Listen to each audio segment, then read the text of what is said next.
Moses Humphrey. And I am Chukwuma Okoro. Thanks for joining us. And yes, we have Mr. Akin Fatunke, who stays back from VOP this morning show. Good morning once again. Thank you very much for staying back. Good morning, Moses. We finished our fight.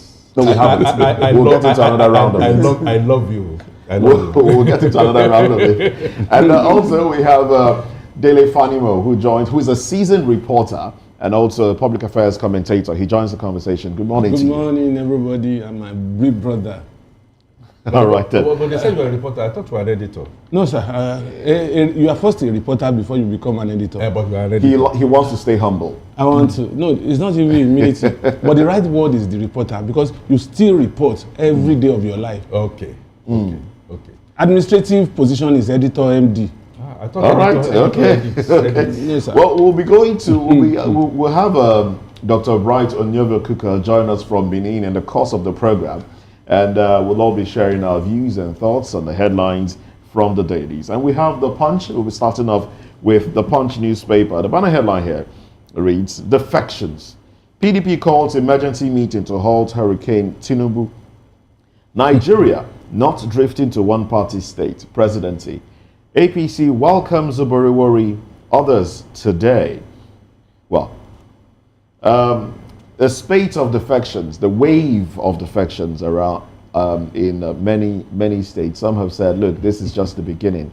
More to go. In fact, in Ondo State, a chieftain has said that, look, I think he's a PDP chieftain or an APC chieftain. I can't remember which one now. He has said, look, that those that will stay in parties to destabilize the party are more than those that will defect and go to the APC.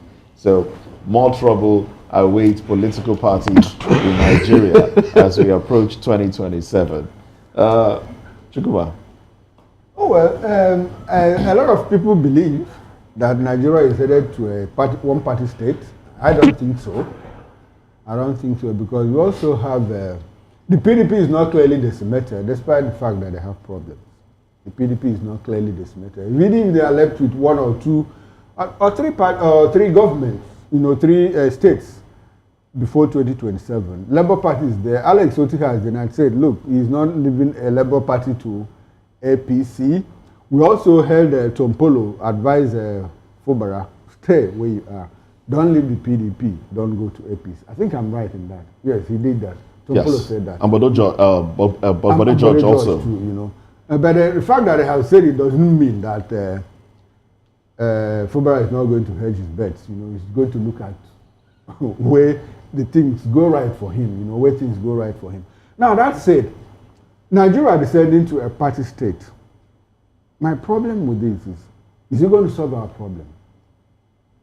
Because I keep going back to China, that is also one party state, the Communist Party, and China seems to be doing well. So if Nigeria descending to one party state solves our problem, I'm all for it. Unfortunately, are we going to see that happen? And descending to one party state, is it for the benefit of the people? Or for the benefit of the politicians? Of the politicians, the political elite. Is it going to be an elite consensus thing again? That they just sit down, make divisions, share resources as they wish, and the Nigerian, the masses are left with the short end of the stick. If it happens, then it hasn't solved our problem. Basically, that's my view on that. All right, Mr. Ake, Mr. Fatunke. Well, it's not just China. Rwanda is virtually a one-party state, and we know how development has gone from there. But my position will be aligning with Alexander Pope in the rape of the lock. For forms of government, let us continue to argue. Whatever is best administered is best. So I take it from the rear. Nigeria is tending to one-party state, according to the Punch news caption. Henry Toro has said, it is not what you look at that matters, it's what you see, the perception. And let me stay with that perception. Nigeria is tending towards that skewness because we don't have opposition parties. I mean opposition parties, but opposition leaders who are all clamoring to say it is my turn, like Bola Tinubu. It's not my turn. It's the turn of somebody from the southeast. It's the turn of somebody who is a Christian and all that. We are all tinkering. However, I say that when you are in a hole, when you are in a march, knowledge tells you that stop marching. Stop marching. Because the more you march, the more you sink. Well, staying on the same spot may even sink you, but by the time you start to march, you sink. PDP is romanticizing itself, masturbating itself one time again, when clearly what should be done is clear. I have pleaded in all my public discourse. I said pleaded. I've always pleaded with Atiku. I've always pleaded with Wike. And I know commentators have said, look, you just have to find a way. Usually they say, Wike. Let PDP do this emergency. Let them expel Wike. Let them expel Atiku. Let them try their possible best to bring Peter Obi, who was an original member of PDP, and raise his hand and see whether we are not going to have a contest. I don't pretend that what I'm saying is going to be sweet because they all have consequences. Is it even possible to expel alternatively,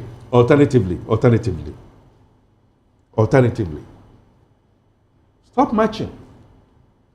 Let Atiku, like I've always pleaded, now say, look, let's all come together, forget about my ambition, and raise Peter Obi's hand and give him all the support. And, or, Peter Obi, swallow your vomit. Swallow the vomit that you were trying to be made to undergo in 2023. Drop your ambition. Become the vice president to Atiku. I'm just giving scenarios. But all these ones that, I don't know, PDP, which faction is calling which faction? The truth of the matter is that while we are in the match, we need total restructuring and total mindset in this country for all aspects of the 17 SDG goals. Education, health, just mention it.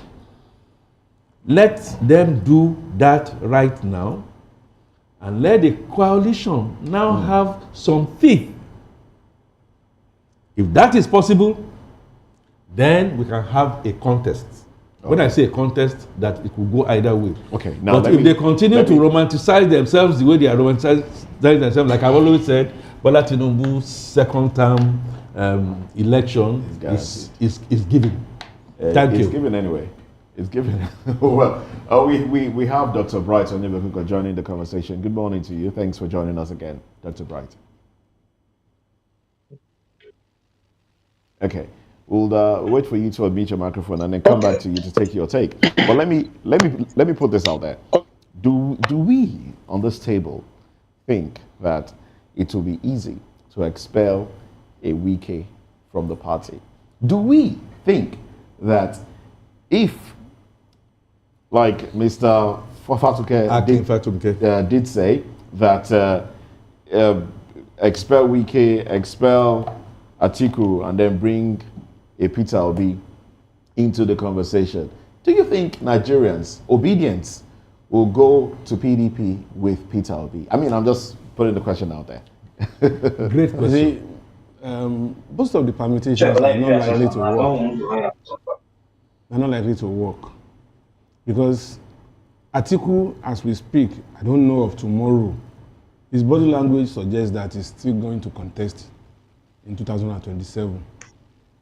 And that will pitch him against Wike. Because it was the emergence of Atiku in 2023 that drove Wike out of PDP. And it was the result of that Peter Obi had to go to Labour Party. So if he's still holding sway in PDP, PDP is not going to... Sorry, who is holding sway? Atiku, yes. But Atiku is already talking about the coalition. You see... Is he going to remain in PDP? Which coalition? That Atiku? if Atiku's interest is not served in any coalition that involves PDP, it's not going to work. No, exactly my point. Don't you think that technically speaking, he's out of PDP? He's not out. Oh. He's still, look, apart from obedience that strengthened Labour Party, remove obedience and Peter Obi from Labour Party, what is left? Nothing. I know. Now, PDP is still, even outside of PDP, if Atiku is outside of PDP will still have some strands of strength across some states. Yes. But remove Peter Obi and obedience from the Labour Party equation, nothing is left. So I am sure that an Atiku would rather bring more people into PDP than leave PDP to go to a place where we will not have that like an SDP, strength. Like an SDP. Like an SDP. Do you think SDP will be willing to be subsumed under PDP? For now, SDP is still floating. But I tell you, SDP is not formidable. Is it Atiku that is floating, or is it SDP? SDP is still floating. Because who are the people holding the stronghold of SDP today? Is it El-Rufai? No, but you also asked some question. Who was holding PDP? Who was holding Labour until Peter Obi went there? That's what I'm saying. But does El-Rufai? Can you compare El-Rufai with Peter Obi in terms of movement? The point is this: there are coalition talks, that is going on, and Atiku clearly said, "We are going to float a mega party." And PDP says, look, that we've distanced ourselves from this. So, an Atiku has not come back to say, look, PDP must be part of it, or PDP mustn't be part of it. He still insists that the talks are ongoing. Now, that is why I say, technically speaking, don't you think that Atiku is out of PDP? You see, are we going to look at the talks, or even the body language and antecedents of these politicians that are talking about this coalition? No, but you know that an Atiku Abubakar remaining in PDP is going to crumble PDP.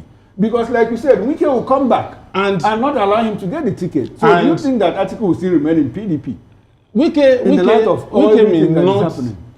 may not be the factor in Atiku becoming the candidate of PDP. He might still be, because almost everybody I can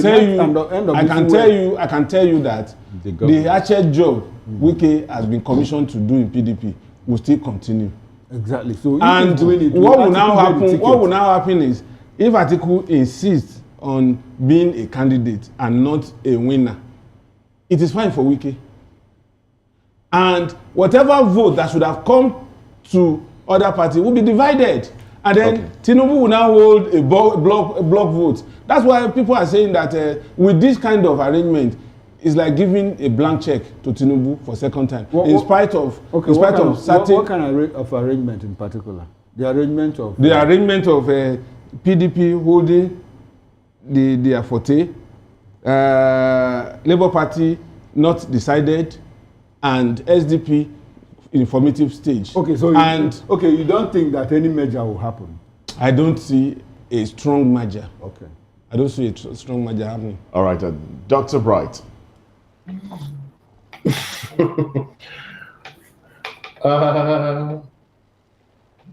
Sweet conversation. My take is, why must this name, Atiku, continue to be a repeated thing? For me, yes, he wants something good for Nigeria, but probably it was what Obasa just said, that he's still holding him, that he can never become president of Nigeria. Let him kind of step aside. Yes, they are floating a mega party, but the challenge still remains that they are floating a mega party for edge. Go back to the same drawing board. Why can't they just come up with fresh persons that Nigerians can actually have hope on? Because as it is, they are holding Nigerians hostage. If we have two major political parties as it is now in Nigeria, the PDP and the APC, yes, the APC is already in power. They have the power of incumbency. They want to do everything. They want to get power back in 2027. The PDP is there. I feel that some of them are being even planted as moles, including the article, because this is the first time he's even trying to even have a party. Because for me, I've asked this question: has Atiku ever built a political party? He has contested under PDP, he has contested under APC. The man should just look at the situation and take a bow. Let him begin to support people.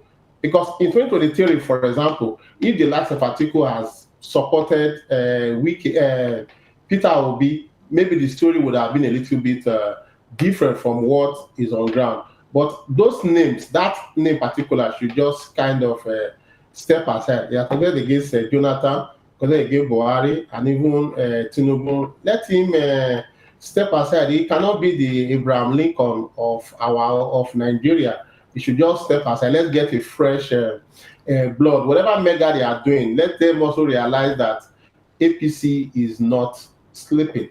They are also forming their own way of crumbling those mega. And I think somebody mentioned just now, let PDP take a bold step of people expelling the likes of Wike, because as it is now, they don't even know the party that man belongs to, whether it's in APC or whether it's in PDP. Fine, I understand, or rather, I kind of get what he did, holding PDP together for a long time. But again, he cannot continue to hold PDP to ransom. You cannot hold the key of PDP and you are romancing APC. That's oppression, because since he started doing what he's doing, I don't know that hear things like anti-party, because that used to be the language. People were being suspended because they were doing anti-party activity. But as it is now, maybe one of you could just help me to say which party is wicked. But my take is that all these familiar names, they should please step aside and let us get fresh persons to give APC a competitive election come 2027. All right, then let's go into other conversations now. We do have NDLEA seizes 1 billion naira drugs in 80-room hotel raids. Heritage Bank, NDIC begins 46.6 billion naira payout to top depositors. I think that's from about those that have about 5 million or thereabouts in their account. Some have started receiving their monies alerts. Congratulations to them. U.S. report calls out Nigeria's trade barriers, port corruption. U.S. report calls out Nigeria's trade barriers, port corruption.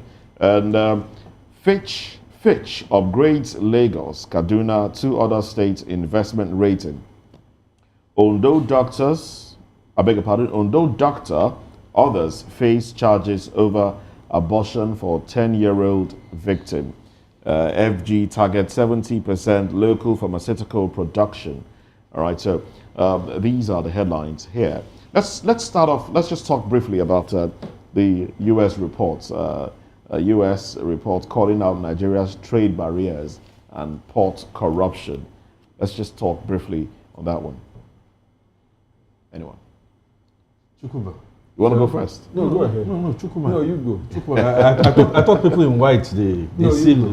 No, you go. Again, the pot kettle, calling kettle black and all that. Which reports? Which reports? Again, like I mentioned with IMF. Look, truth of the matter is, report or no report, we are in a corruptive and a corrosive environment. Not just ports. Elsewhere, even in a medicine, your wife will go give birth to a child, and somebody else will claim that child in this same country that we call Nigeria. What is Donald Trump? What has he been doing? I hear that the slam ban, that will be America first. Absolutely, I don't have any problem with you being an American first. But like subsidy must go, and all that kind of thing, without perhaps thinking of some of the repercussions, as we saw that Canada, Mexico, as we saw that perhaps his mind was going to be with Russia, and Russia is not listening to him. It's not getting that kind of frustrated, and it's making a few reversals. For me, I think some of the controls that we need to put in place in any of our institutions, whereby we have checks and balances, whereby you draw accounts, whereby even if it is public fund that is coming to you, make sure you account for it at the basic irreducible minimum that we expect. Not American, not IMF, who will turn back. And I'm expecting, and I'm putting this across, I'm expecting, it may take time. I think Donald Trump is still going to apologize to large swathes of sections of the world. I saw an American citizen, a white American citizen with a child that has been in charge for quite a while. And she went to the American embassy and she applied and they said no. And she said, I am an American citizen. My child is an American citizen. I came visiting. What will you say? And what immigration control told her was, we don't have to offer you any explanation. Is that the kind of free world that we're always in with America? So give us good example, lead well. Okay. We also have to try and protect. We have to try and find a way to protect. And that's what Mrs. Jumoke, the trade minister, we are going to find a way, try to protect ourselves. But the bigger protection, which is our border control, very porous border control, and the fact that we are not united in this country will always be the Achilles heel. So those would be my comments. Thank you. Now before we proceed, let's just take a few excerpts from the story so we get, some sort of understanding of it.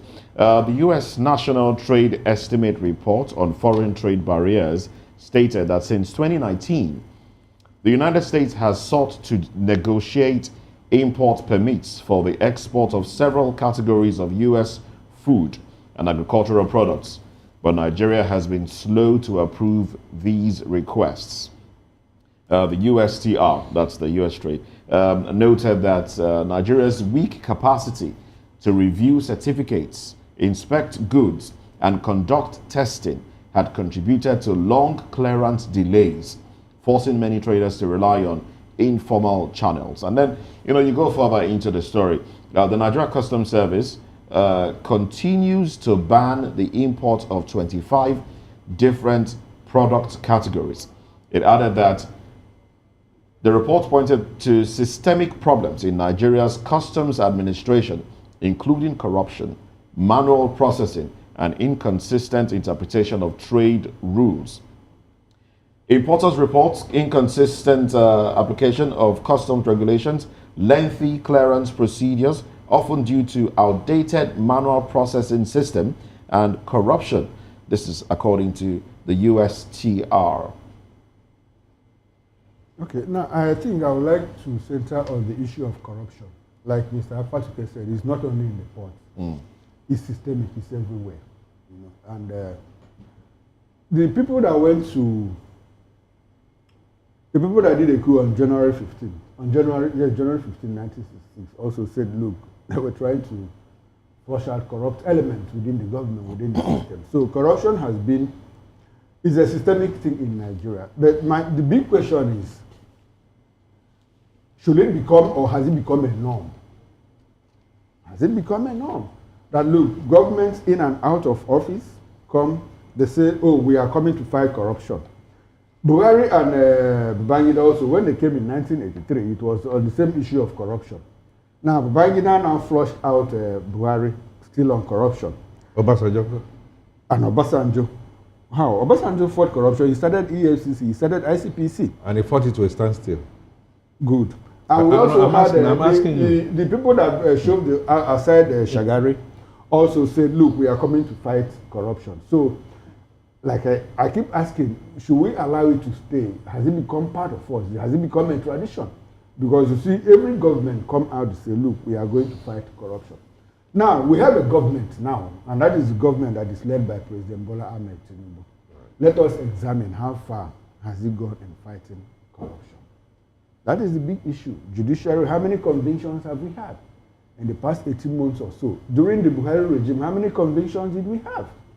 During the Jonathan regime, how many convictions did we have? So I keep going back to that same question. Does it look like it is now a norm in Nigeria that we just, a certain prime minister said that, look, Nigeria is fantastically corrupt? Did it make sense? Or did he just stereotype us? Is it in our character? Our president, the current president, went to Dubai, went to UAE and said, look, if my minister or any of my operative asks you for bribe, come and tell me. What did he? He made a statement about us being a corrupt set of people. But what efforts are we making to fight this corruption? That is the bigger question. From top to bottom. I think that is a big question that we need to ask ourselves and answer in all honesty. For me, I think I'm worried about the small scale, medium scale, and large scale corruption. No, there is a micro before you get to the small scale. Yes, okay. There's a micro one that you cannot even see or place your hand, but it's still happening.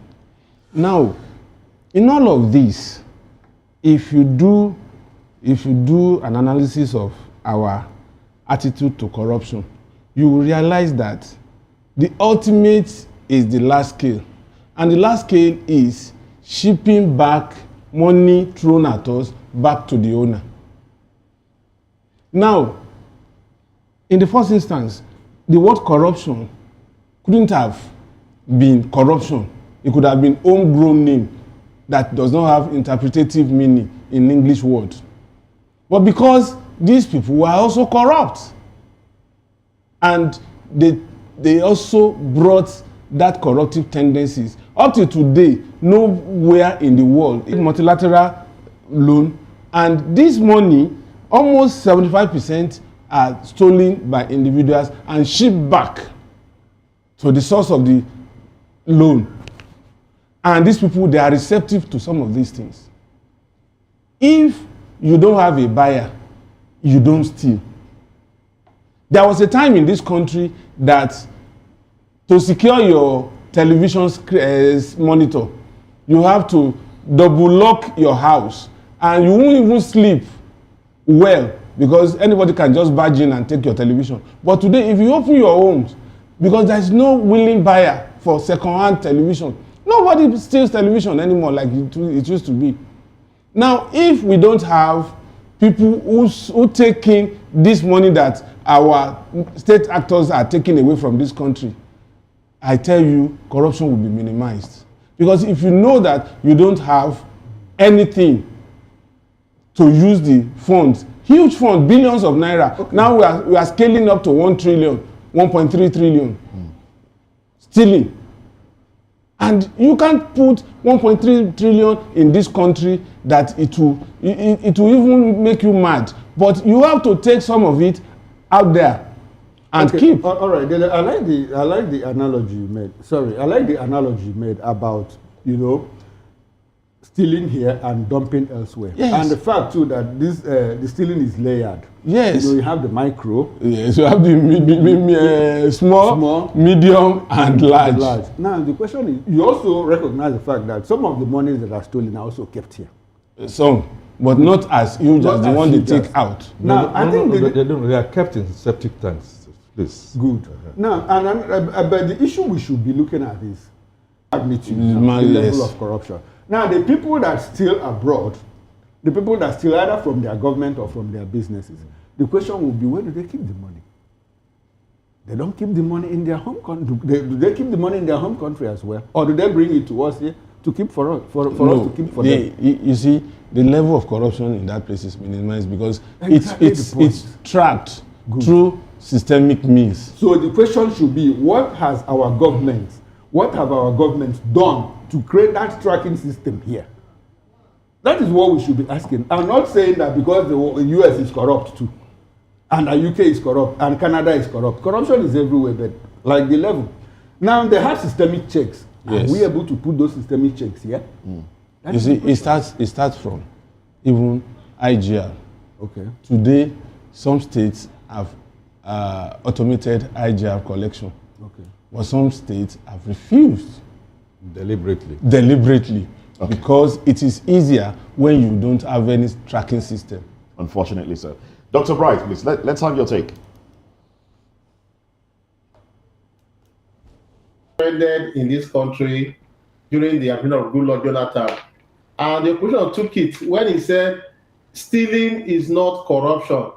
I believe among them, that's one of the presidents that have actually even tried to say, let's even define what this corruption is, because we need to actually look at it. Because when you say stealing, some people could just say, okay, well, stealing, taking what does not belong to you. But in corruption, you don't see the person stealing the stuff outrightly, but there is a sabotage of the system, nepotism, and all other things, just for either individual benefit or the benefit of a selected few. So we must first of all define this corruption so that wherever we see it happening, we know that this is what is going on. Because as this country is today, if, let's assume my brother is a governor of the state and it does not pass through due process to make me benefit from certain things, I will keep clapping for him. I will mobilize people to support him and other things. But when this, we will not see it as corruption, but when we begin to identify some of these things, then we can ask, okay, let us put processes in place, let us put systems in place, let us put controls in place. By then, it will guide us. Because in Nigeria here, systems remains the challenge. Because what we keep talking about, let me use the term, we say abroad. First and foremost, US, UK or whatever, they want you to come into their country. But first and foremost, you must be documented. But in Nigeria today, there are a lot of persons who are in these countries, who are in this our country, that are not documented. If you look at our port, yes, when you read into the story just now, manual processing and stuff like that, whosoever put up that report, I don't know the data with which he used, but he may have faced some bureaucratic bottleneck asking for kickback. If the president say, oh, if any of my minister asking for bribe, come and report to me, of what use is that? I usually make this analogy. In this country, we were using, what's the name, passbook, I think was that, checkbook to withdraw, what's the name of that, to withdraw money from the account. It is the account where you open, the bank where you open your account, that is where you would go to go and withdraw your money. If you travel out of town, there will be problem. But today with internet banking, you have your ATM, you have the PIN code and every other thing. In those days, if you, in your check and if you make a mistake, you can shout at the bank. But today, go to the ATM stand, slot in your ATM, enter your PIN. If the ATM tells you incorrect PIN, you don't have anybody to blame. You blame yourself. So if we want to actually fight corruption, let's put system in place and remove human faces. All right. But first, we need to talk about what corruption. Thank you very much. There are a few headlines I would like us to touch on before we call it a day on newspaper review. And these headlines are gotten from the Guardian newspaper. Solar panel import ban may trigger 150% price surge, worsen energy cost crisis. I'll take that one again. Solar panel import ban may trigger 150% price surge, worsen energy cost crisis. Let's go a little into that story, because I know that there are riders to that story. Yes, the riders are: Nigeria awaits 1,531 megawatts plants. Fear over cartel as oil majors may control $50 billion market. So that's that story. Bear in mind that there is a 10 billion naira that Aso Rock has set aside to put solar around Aso Rock. So that headline, let's touch on that one. And Fulani herders get 48. Now, these two bottom strip headlines are also, of concern. Over 80 northern communities under ISWAP control, says group. Fulani herders get 48-hour ultimatum to leave Benue community. Speaking about that headline by the Fulani herders, that one talking about Fulani herders, the writers there, ECWA, that's Evangelical Church Winning All, have raised concern. Well, the writer says ECWA says it paid 300 million naira ransom in Kaduna plateau. 300 million naira in just a few months. Okay, so gentlemen, these two headlines, let's quickly touch on them. I would like to start with you, Dr. Bright Onyevo Kuka.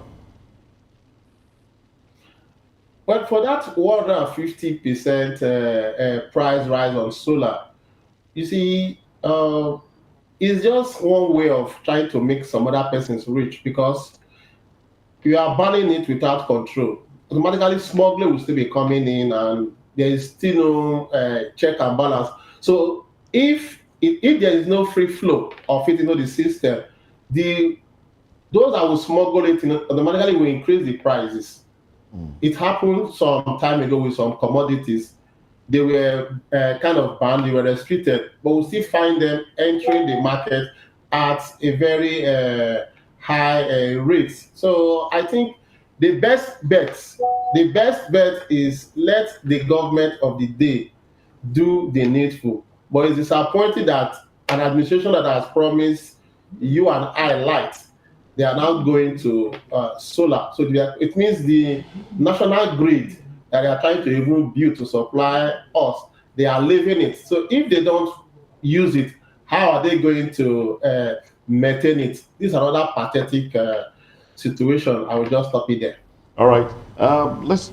The picture here, the graphics here speaks to the solar conversation. It says current solar industry snapshot. 1 kVA equaled 500,000 naira in 2023, which came to about 1.2 million naira in 2024. Average home, 5 kVA, 6 million naira.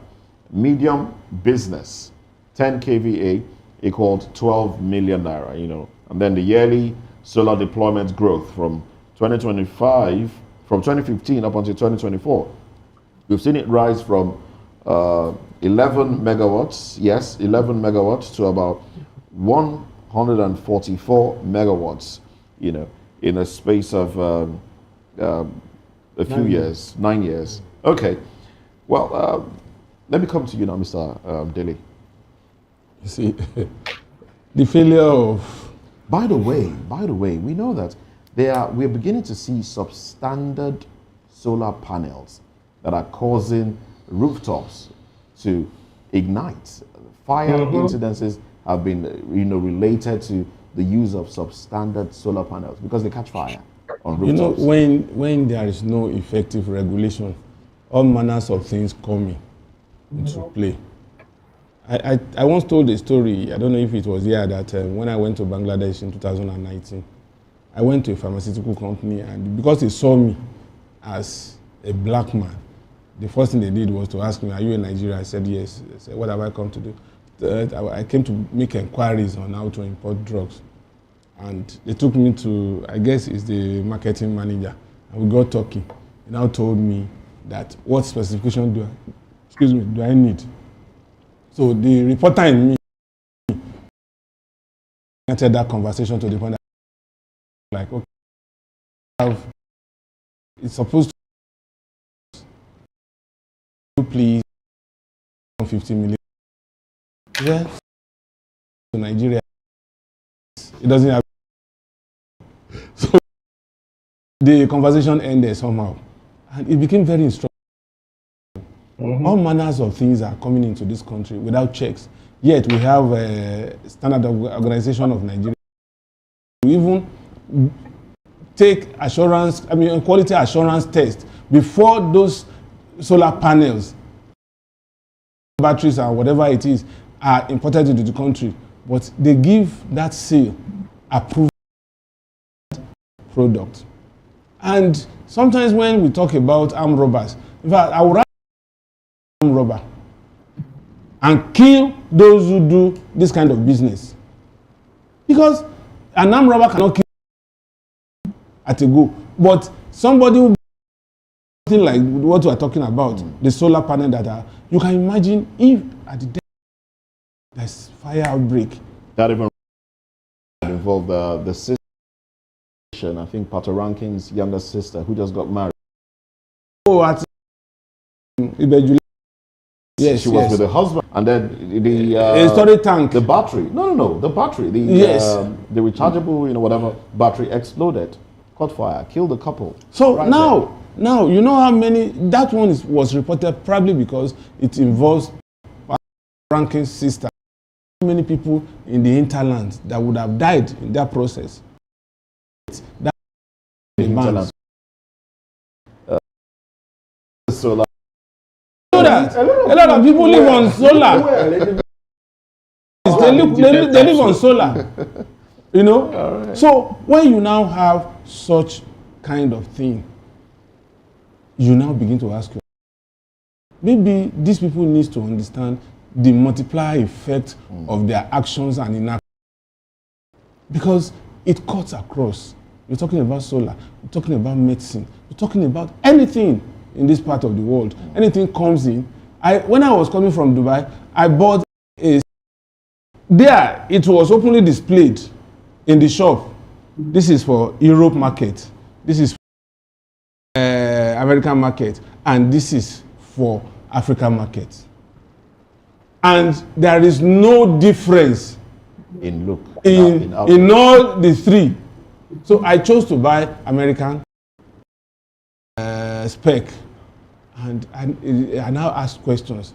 Do you know that the RAM in the American spec is different from that of America, and Europe also maintains almost that with America. So you can see the way.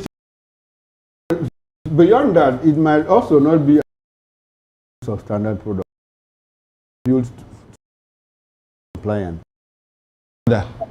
It's not. It is not. My brother, don't rule out the fact that some of them are built, for temperate regions. Okay, let me ask you a question. Some of them are built for the tropics. Wait, let me ask you a question. The so-called American specs. Why is it possible for us to import it as a second hand and still being used? Let's hear. Okay, Let's hear I like the Dr. fact that you said Let's hear second Dr. hand, please. fairly used. You were saying something? Yes. Yeah. I said it was then we could see some vehicles. It will be written on the screen, or rather, on the screen, built for Nigerian roads. You understand? But these things we're talking about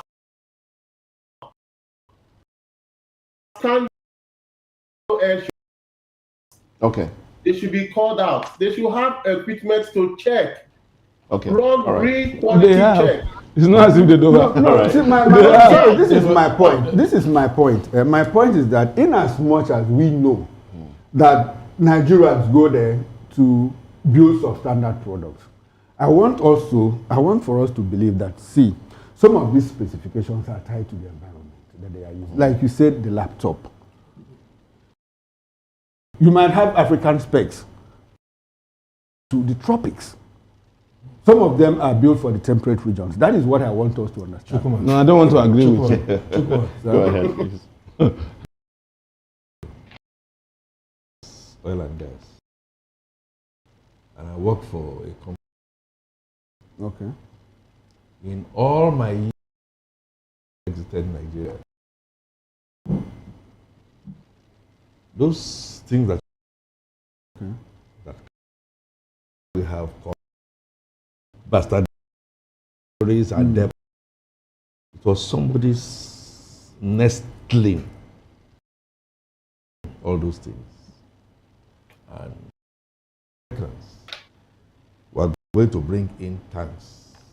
And they said, like we were trying to say, oh, this is the Nigerian specification, it's good, it's been on and on. And then somebody, a Nigerian, why should it be different from here to there? Well, you don't have good roads, you don't have this. I said, the more reason why you should give us what you call what you, if the thing spills, The partitions inside the tank. or that underground tanks, there has to be them. That if the thing blows,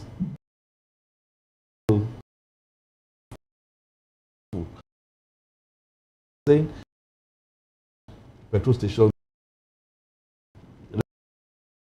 but then same Nigerians out of corruption or still all that loud and clear. the colonialists always tail, and that the same us will go out there. I will be the one to giving the example. The Nigerians were Igbo people percentage cuts, and they told them this percentage, this is likely to was revealed that people betting as far to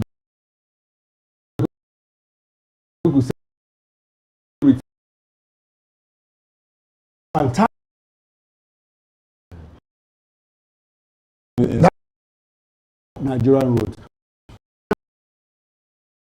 For rugged Nigerian roads. Yes. And they were stronger than the European roads that roads. They were stronger. The Santana was stronger, more durable here than the ones that were actually built for Europe. So that is what I'm talking about. Environmentally compliant products. There used to be a country, even the about has its good point.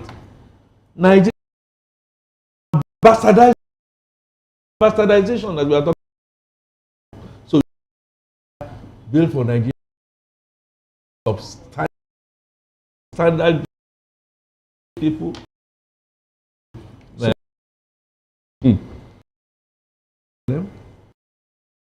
Interact for that has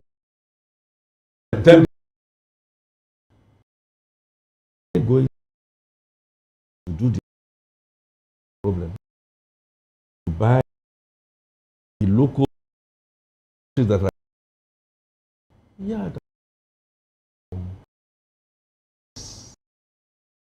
why are you going to now then turn us into the innocent and then the Toyota? You know you should, and then you don't patronize, which is likely to happen. But I tell you what I see, and most times when I see my maybe 2 years be the same thing.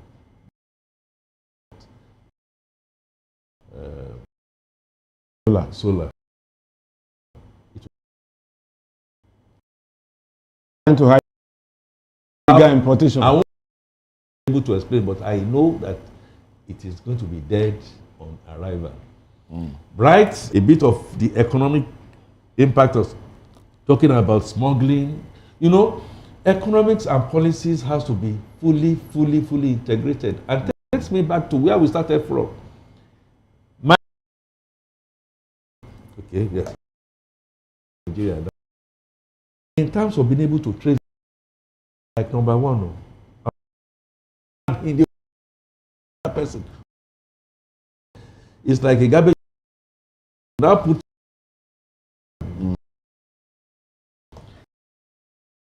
right then.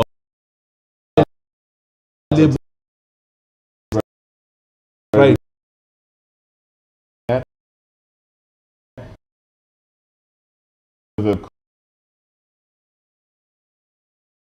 I'll be back.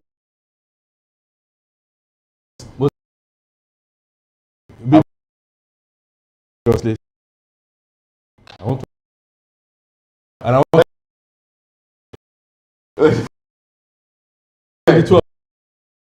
to take it.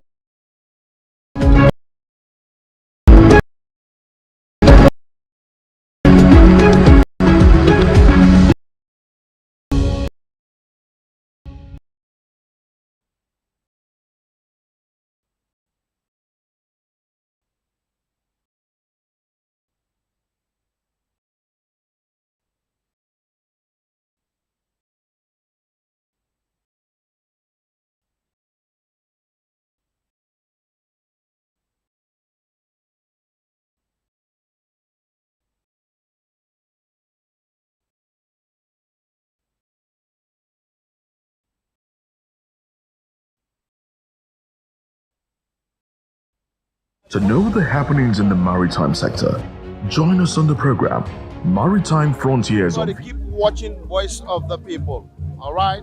Love you all.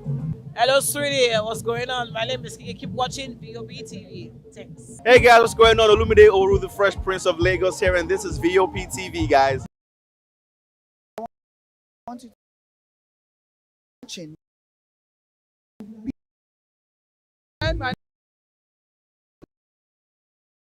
Please. Out to VOP. Very members of VOP TV. My name is Tayo Faduro. I'm an actor that you are going to live to love.